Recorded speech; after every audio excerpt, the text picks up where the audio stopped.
Hello everybody, it's Wednesday the 13th of May 2020. Welcome to another update video. We're talking about what's in the news for the New Zealand immigration situation under COVID-19. We now have an article today, COVID-19 coronavirus. Winston Peters tells struggling migrant workers you should probably go home. This is causing panic across the scene. We're getting phone calls and emails all morning about this. Look, just to set this straight, Winston Peters is a politician, okay? First and foremost, he is a politician. He's had a very long career. He was a lawyer in a former career and a very intelligent man, but he has built his career on immigration, okay? Speaking against mass migration. And look, he may have a point. It may not be the best thing for any country to have mass migration. However, what we all need to keep in mind is that this is his motivation, right? His motivation is to stir up discussion and interest about immigration and potentially to go against, migration generally. This is his voter base.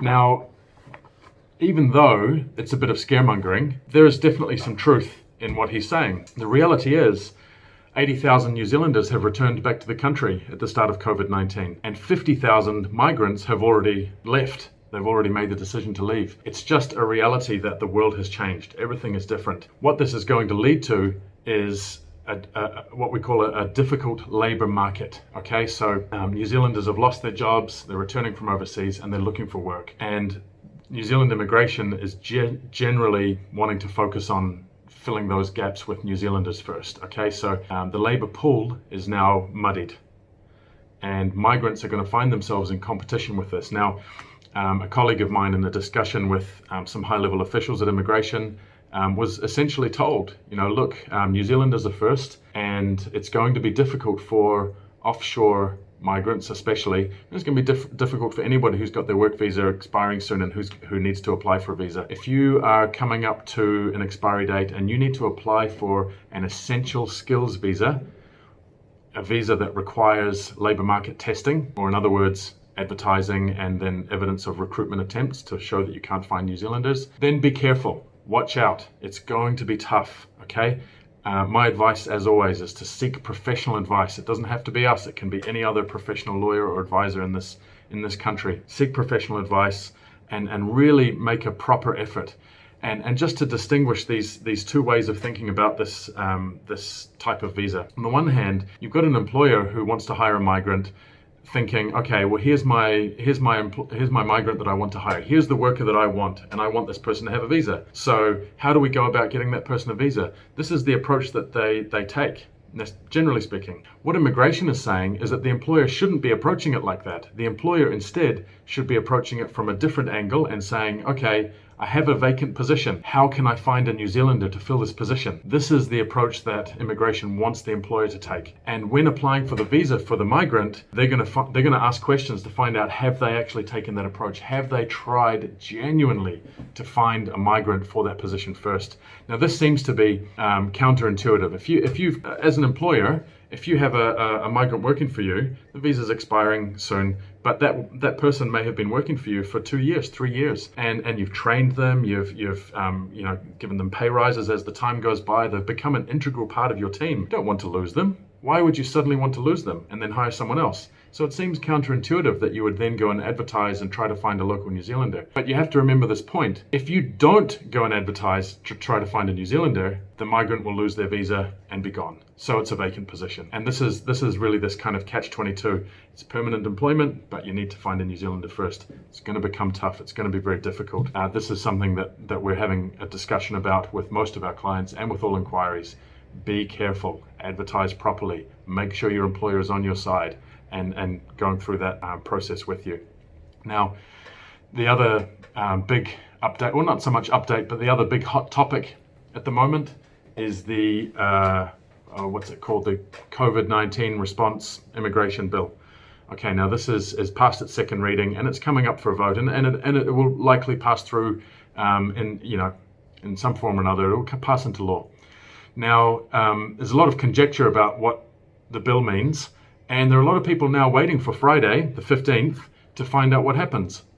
Everyone's saying on the social media and in comments, they're saying, hey, look, wait till the 15th, we'll know more on the 15th. Look, the reality is you won't really know anything on the 15th.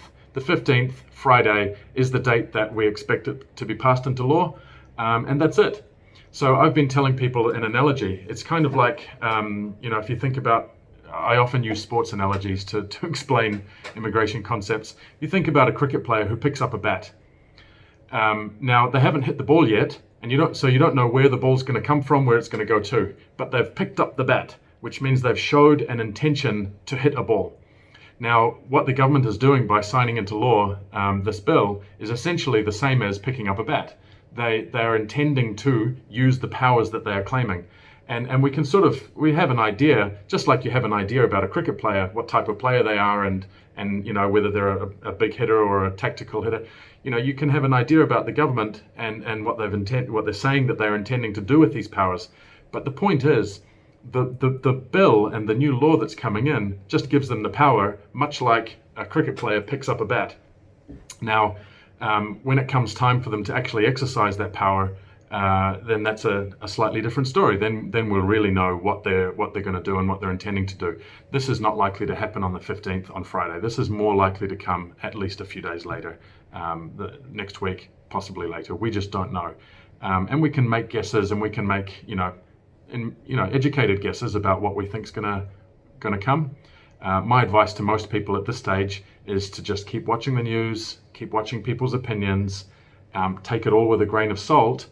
Let it process and wait, okay? Because at the moment, there's not really anything that we can say for certain about how it's going to impact on you or your family, your visa, okay?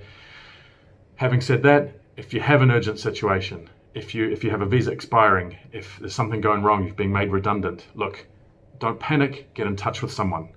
Call us, call a professional, employment advocate, lawyer, immigration lawyer, whatever you want to do, just contact someone professional and get them involved if your situation is genuinely urgent. If it's not urgent, just hold off for now. That's our advice.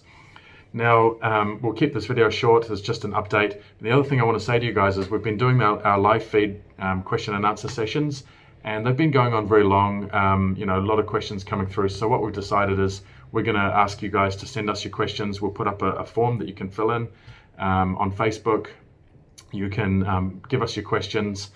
We will review them all, and we'll pick out the good ones. We'll pick out the pertinent ones, and we get a lot of repeat questions, so we'll leave the repeats. We'll pick up some good questions, and then we'll publish another video to answer in detail some of those really good questions. So please have a look out for that. Send us your questions in as much detail as you like. This is all free information we're giving out, so take advantage of it as much as you can. All right, and for now, stay safe, everybody.